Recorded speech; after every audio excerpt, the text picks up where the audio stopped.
औज़ुबिल्लाहिमिनश्शैतानिर्रजीम बिस्मिल्लाहिर्रहमानिर्रहीम।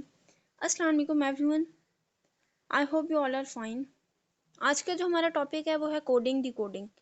हम लोगों ने वर्बल इंटेलिजेंस टेस्ट स्टार्ट किया हुआ था जिसमें नंबर सीरीज़ अल्फ़ाबेटिकल सीरीज़ हम लोग कर चुके हैं और अब थर्ड है हमारे पास कोडिंग डिकोडिंग का। कोडिंग डिकोडिंग की पहले हम लोग डेफिनेशन करेंगे, फिर उसके कुछ एग्जांपल्स प्रैक्टिस करेंगे, देन इंशाल्लाह आपको सारा क्लियर हो जाएगा।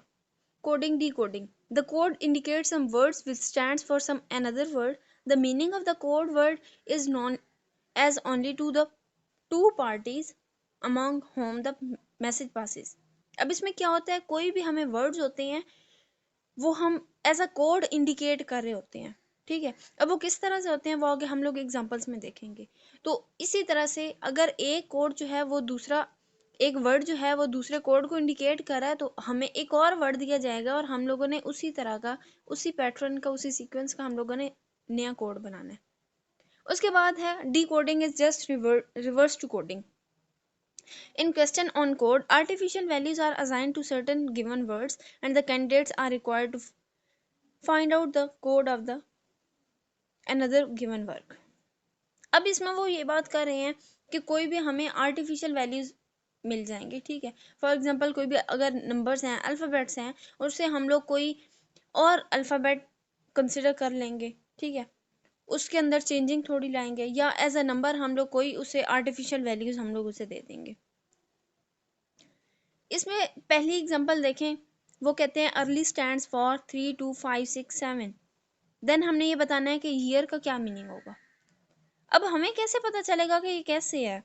अब देखो, इसमें सबसे पहले जो इन्होंने बात की है, ई को अगर देखो तो वो 3 के साथ है, सॉरी 3 के साथ है, ठीक है। ई हमारे पास 3 के साथ है, ए हमारे पास 2 के साथ है। इसी तरह से डिफरेंट वैल्यूज हर एक के अंदर हमारे पास होंगी, हर एक का अलग अलग मीनिंग होगा। मतलब यहाँ पे अगर ये है तो जहाँ पे ये ई है तो ई की जगह हमारे पास क्या आएगा, ई की जगह 3 है तो हम 3 लिखेंगे। फिर ए की जगह हमारे पास क्या है, 2 है, तो अगर यहाँ पे आता है तो यहाँ पे हम लोग ए की जगह 2 लिखेंगे। अब देखो आर थर्ड वाला है और यहाँ पे थर्ड में क्या है 5, तो यहाँ पे हम लोग क्या लिखेंगे 5। और हम लोगों ने ये जो फर्स्ट वाला y है, y अगर निकालना है तो ये लास्ट में y है, तो लास्ट वाला हमारे पास क्या है 7, तो 7 3 2 5 हमारे पास ऑप्शन होगा। तो इसका ऑप्शन जो है हमारे पास बी होगा। इसमें वो कह रहे हैं the answer here is 7325 option B because E stand for 3, A for 2, R for 5, L for 6 and Y for 7। अब इन्होंने क्या किया, हमें उसी एक ही कोड के अंदर जो हमें आंसर्स दे दिए, आर्टिफिशियल वैल्यूज दे दिए, और नेक्स्ट वर्ड हम लोगों ने खुद ही कंसिडर करना है। अब ये एक एग्जांपल और है, इसके अंदर वो कहते हैं कि डिफरेंट वर्ड्स हैं और उनसे हम लोगों ने वर्ड्स बनाए हैं, लेकिन वो कैसे वर्ड्स बने हैं। अब इसमें y जो है वो w को कंसिडर कर रहा है, ठीक है। c जो है वो a को कर रहा है, इसी तरह से सारी वैल्यूज होंगी। अब ये y और w का क्या कॉन्सेप्ट है दरमियान में, वो तो जस्ट हमारे पास नंबर्स थे, हम लोगों ने सिंपली लिख दिए, लेकिन इनका दरमियान क्या है,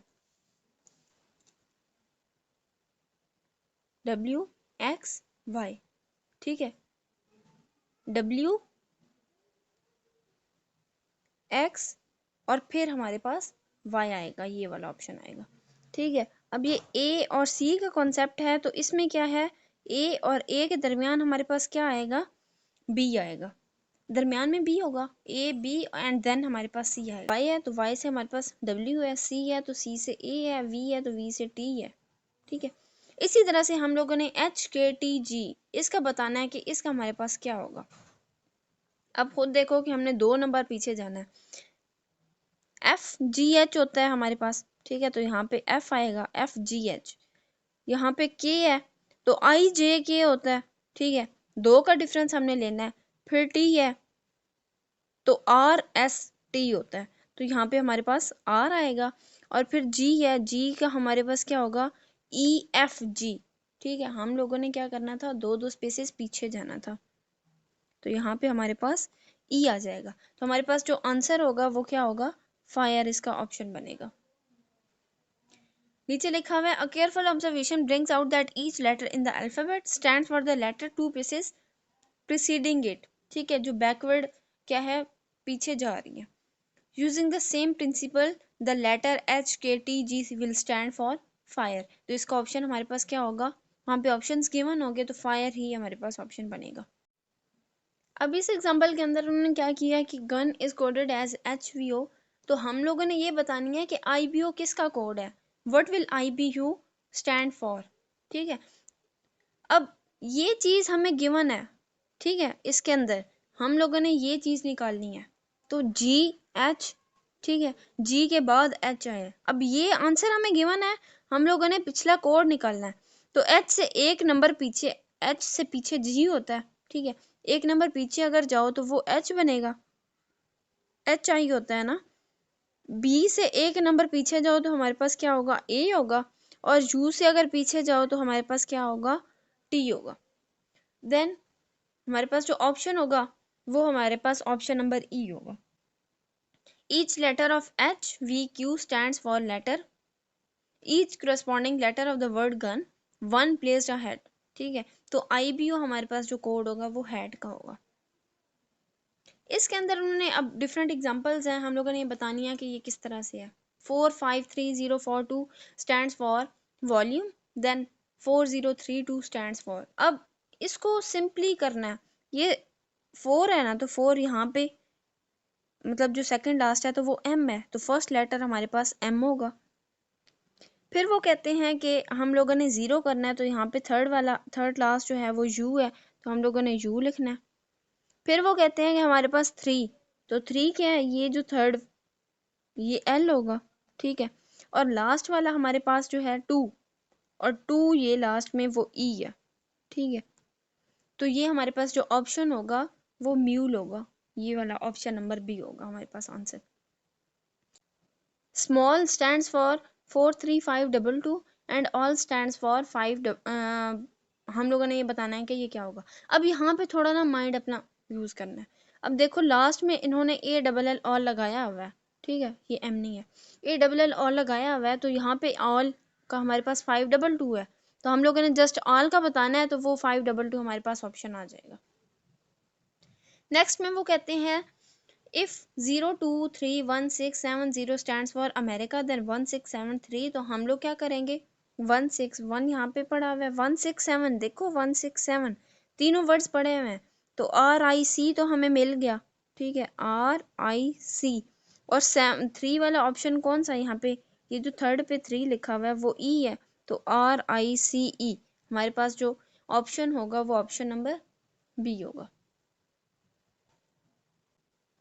अब इसके अंदर उन्होंने किया हुआ है कि if in a certain language prose is coded as PPOQE, how is light coded in that code. अब इसकी क्या है कि ये जो P है और E है ये एज इट इज हमारे पास लिखा हुआ है, ठीक है, जो नेम एज इट इज लिखा हुआ होगा हम लोगों ने इसके अंदर भी वो चीज़ को हिलाना भी नहीं है, और ये जो दरमियान में O मिडल वर्ड है इसको भी हम लोगों ने चेंज नहीं करना, मतलब ये L भी एज इट इज है, T भी एज इट इज है, और G भी एज इट इज है। अब इसके अलावा जितने भी वर्ड्स हैं हम लोगों ने उसको चेंज करना है। इसमें देखो आप R को उन्होंने P से रिप्लेस किया, तो P कैसे बनता है, अगर R से 2 नंबर पीछे जाओ PQR, देन हमारे पास ये बनता है, तो मतलब R से 2 बैकवर्ड गया तो P बना है। फिर S भी इसी तरह से है, ठीक है, QRS होता है हमारे पास अल्फाबेट्स के अंदर, तो S भी 2 नंबर हमारे पास पीछे चला गया। अब यही हम लोगों ने लाइट के अंदर भी करना है कि L भी एज इट इज होगा, G भी एज इट इज होगा, T भी एज इट इज होगा। एक हम लोगों ने I का बताना है और एक हम लोगों ने H का बताना है कि इन दोनों के दरमियान क्या आएगा। इसके अंदर देखो GHI, ठीक है, तो 2 नंबर पीछे तो हमारे पास ऑप्शन G बन रहा है यहाँ पे, और H के अंदर हम लोग यहाँ पे क्या लगाएंगे, FGH होता है हमारे पास, तो यहाँ पे हमारे पास आंसर आएगा F, तो LGGFT यहाँ पे ऑप्शन C आंसर है।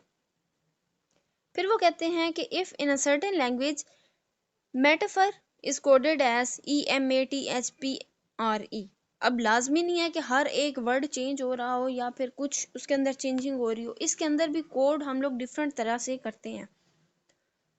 अब इसमें कोड क्या है कि ये जो दो दो वर्ड्स हैं इनको आपस में उन्होंने एक्सचेंज किया हुआ है। ठीक है, ये तो जो भी दो दो वर्ड हैं उन दोनों को आपस में एक्सचेंज किया हुआ है। वो कैसे किया हुआ है इन्होंने कि एम ई को ई एम बनाया हुआ है, फिर टी ए को ए टी बनाया हुआ है, फिर पी एच को एच पी बनाया हुआ है, और ई आर को आर ई बनाया हुआ है। सेम हम लोग नॉर्मल के अंदर भी ऐसे ही करेंगे, फर्स्ट दो को पहले रिप्लेस करेंगे, फिर थर्ड फोर्थ को करेंगे, एंड देन फिफ्थ सिक्स को करेंगे। एन ओ तो हम लोगों ने ओ एन करना है, इसमें भी ओ एन है, इसमें भी है, इसमें भी है। ठीक है, अभी इस वाले को क्रॉस कर दो। फिर आर एम है तो हम लोगों ने एम आर बनाना है, इसके अंदर भी एम आर है, इसके अंदर नहीं है तो इसे क्रॉस करो, और इसके अंदर भी एम आर है। अब दो ऑप्शंस बच गए हैं, इनमें से कौन सा होगा? लास्ट में देखो ए एल है और इसको हम लोगों ने एल ए बनाना है, ये तो एल ए नहीं है तो ये क्रॉस हो गया, और हमारे पास जो ऑप्शन डी होगा वो हमारे पास आंसर होगा। आज का इतना ही था। आई होप सो आप लोगों को कोडिंग डी कोडिंग की समझ आ गई होगी।